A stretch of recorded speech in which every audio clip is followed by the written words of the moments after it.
একটা মানবিক সমাজ যদি চাই, প্রতিরোধ করতে হবে। প্রিয় ভাইয়েরা, আল্লাহর শপথ নিয়ে বলি, এই নাসিহাতগুলো সবার জন্য, সব দলের জন্য, সব মতের মানুষের জন্য।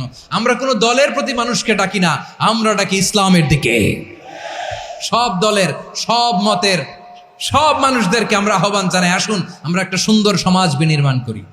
এই যে নতুন বাংলাদেশের এক সুযোগ এসেছে, আর জীবনে হয়তো আসবে না, সামনের 100 বছর এই সময় আসবে না।